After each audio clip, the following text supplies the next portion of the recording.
One of the main reasons why I decided to seek an autism diagnosis, and one of the main reasons why I'm so adamant on this channel about the fact that our perception and understanding and treatment of autism in the United States needs to change, is the year that I spent working as a direct service provider for high support needs autistic adults.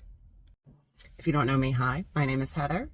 Pleased to meet you. I am a late diagnosed autistic and ADHD human, and this is a video about my experiences the year that I spent working with high support needs autistic adults and how that brought to light many things about my own autism and how desperately we need change in the way that we treat autism in the United States. I realized I was not cut out for the job very early into the job of working with the autistic adults that I did, simply because I was in a burnt out, traumatized state. It was not something that was beneficial to my own mental or physical health, and that is why I was only able to do the job for a year. My physical health declined during the time frame that I was working with these adults, and I was not able to continue doing so because the person that I worked with was non-communicative, non-verbal, and I was passing out and having a lot of issues with potentially being very, very sick or passing out in public while I was with this person, and they were not able to communicate what was going on if anything happened to me. So I was unable to proceed with the job as it stood. But here are my reflections almost a year later after working that job for a year. And the number one thing is the pay is garbage. It's absolute garbage. I think it started out at $13 to $14 an hour. So you have to understand that everyone that is providing the service that I provided were not trained professionals. They had very little knowledge of autism in general and had very little caregiving experience in many cases. So that would be problem number one with the job itself, is that people are being employed to provide services that are set up and instituted by insurance. And these services are a list of things that need to be worked on every day with your client. That had very little understanding of what autism was in general and what the autistic experience is like for someone that they are working with. The second problem that I saw with the job itself, from my perspective, was that really you were a glorified companion, a babysitter. You did not really have any training other than some very, very minimal training in what to do if your client became violent, things of that nature. But there was a lot of onus and responsibility on these caregivers to complete these listed tasks, go through a system every day and mark off that the tasks were done, leave notes, and all this was to be done on your own time, not on the clock. So again, horrible pay, horrible recompensation for what you were expected to do for the job. There was a lot of driving, a lot of use of my own vehicle, a lot of use of my physical abilities to move around and care for this person all day long. And again, it's just not, unless you were doing this as a passion project, which at the time I was, it's not something that you're really going to be able to live off of financially. And I think that ends up bringing a lot of people to the job that don't really care about the people that they are working with, or about providing sensitive, neurodivergent, affirming care to anyone. And that's not to say that the people I worked with were bad people. That is absolutely not the case. But I will say, in my experience, I felt very disconnected from all of the other providers and actually felt more of a community amongst the clients. And that was tip number one, that I may need to seek my own autism diagnosis. I had already considered the fact that I was most likely autistic, and I had been considering and researching autism for quite some time, made it a special interest when my grandson received his diagnosis at 3 years of age. He is moderate support needs, level 2 autism, and so I dove deep into the research and everything that had been presented that was new about autism, and to gain better understanding, to relate and communicate with him better. And it really did help me in the job of working with the nonverbal, for the most part, high support needs autistic adults. I did not have issues with communication with the majority of them, even though the majority of them were nonverbal. I found it very easy to intuit what the needs and wants were as they were being expressed in the various different ways that they were being expressed. And again, I will say that I do not feel that autistic communication is necessarily the issue. I feel like it is a lack of understanding from those that do not think the same way that we do, that are not able to perceive or pick up on that communication.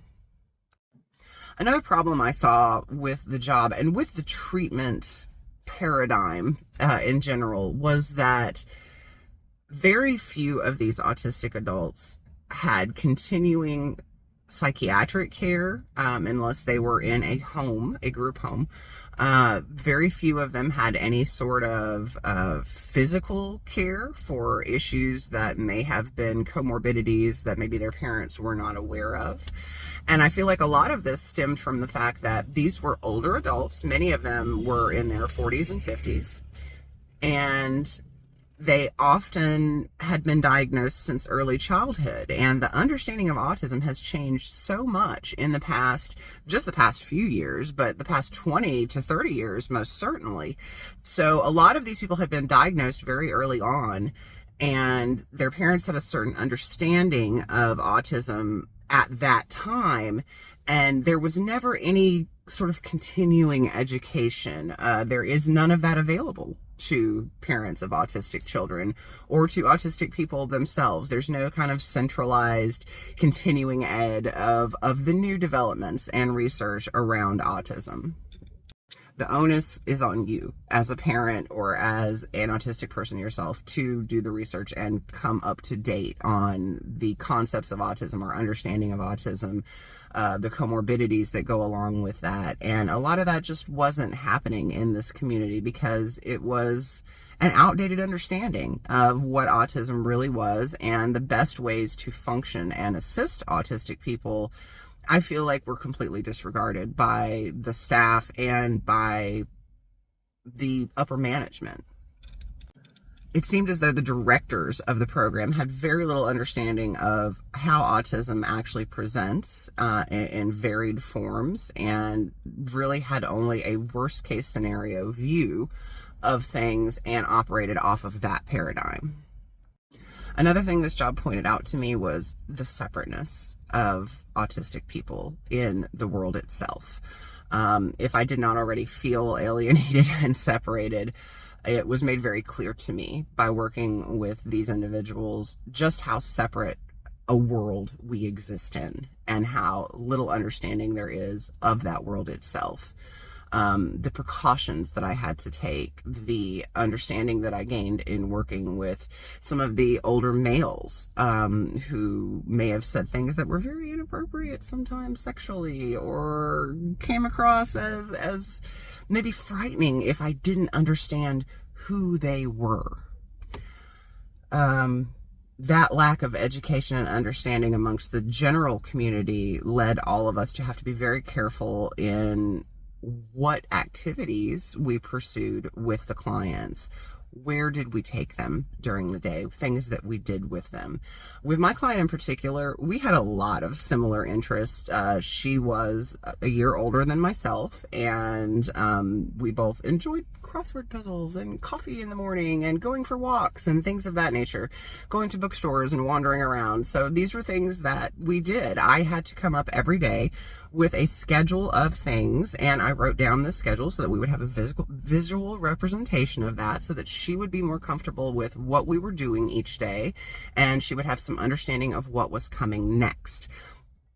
If you have any basic understanding of autism, you know that changes are difficult. So allowing that understanding of what is happening, what we plan to do today, what's going on next is paramount in making an autistic person feel comfortable.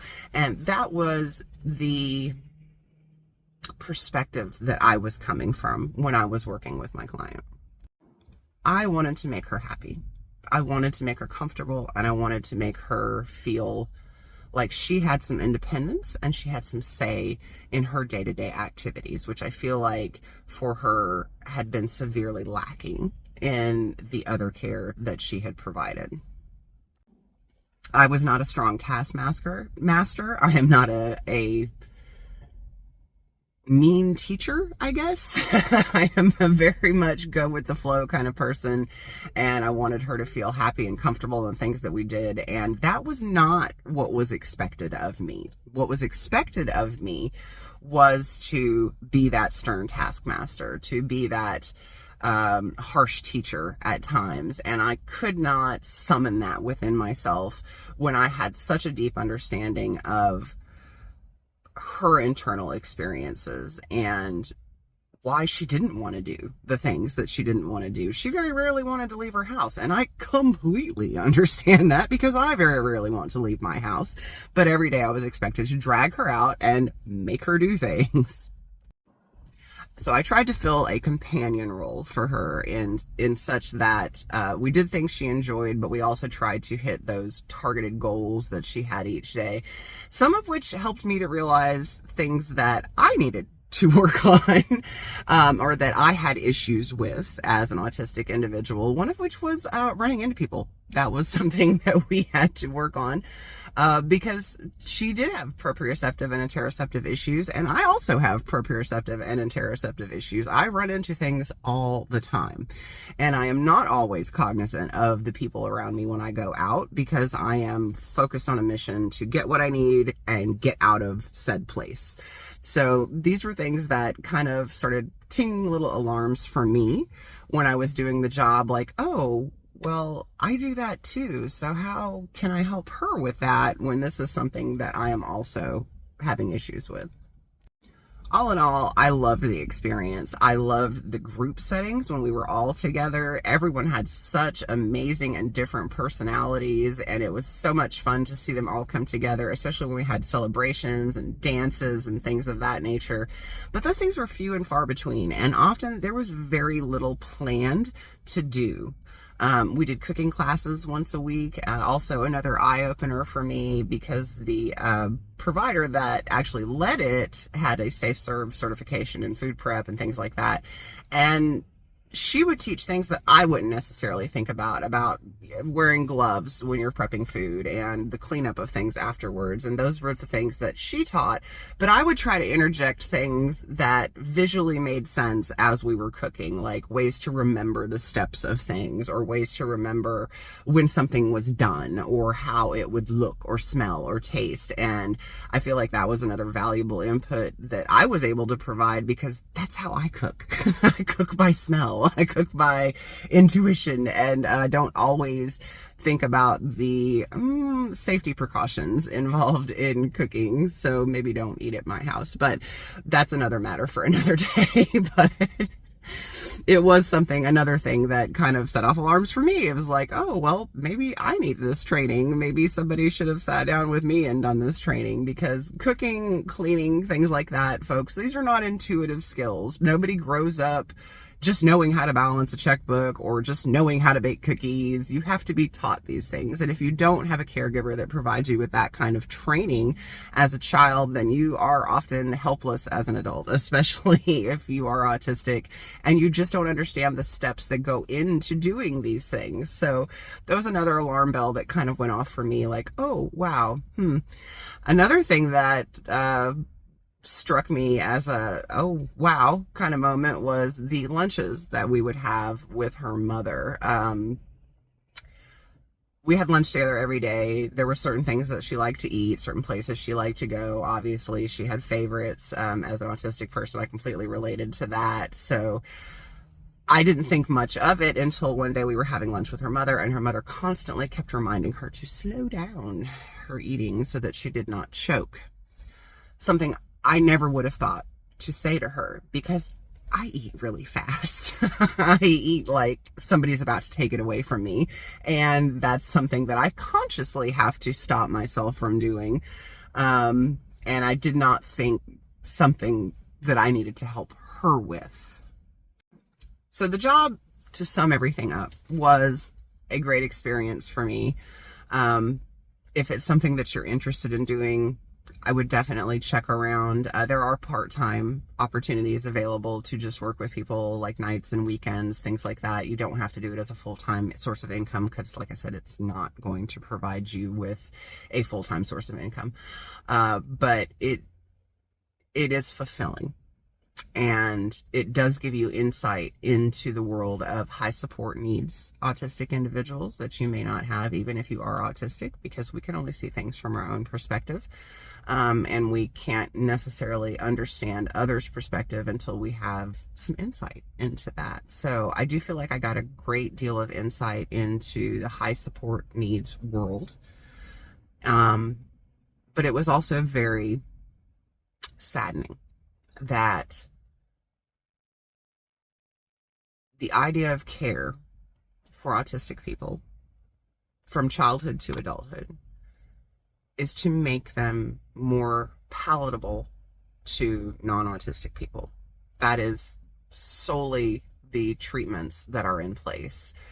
You may call it teaching life skills, and that's fine, but very little centers on helping the individual person function in a way that is helpful to them, that is conducive to leading a fulfilling life, that is teaching ways to self-soothe and work through meltdowns and things of that nature. It was all about making them appear less autistic in public, making them appear less autistic in family settings, and making them more neurotypical. And I feel like that is the paradigm that desperately needs to change. We are people. We are people just like anyone else. And even if we cannot verbally express to you what our needs are, we have needs. We should be taught self-sufficiency. We should be taught ways to cope in a world that is not set up for us, not ways to be less autistic and more neurotypical. I thank you for joining me today as I look back on this job and this experience and how it kind of transformed my life and my view on autism and things of that nature. And I appreciate any interaction that you would give for this video, any comments that you may have or questions, and any experiences that you may have that you would like to share. I do so desperately need any interaction to help spread this channel just a little bit at this point. So I do appreciate that very much. And as always, I just appreciate you listening to me. Thank you so much. And I will be back with more stories of these high support needs autistic adults, I'm sure, because it did play a big role in my life. And I do still keep in contact with them, with some of them. So thank you again for listening. Thank you for sitting with me through this exploration. And thank you for subscribing, liking, commenting. And I will see you in the next video. Love you, bye.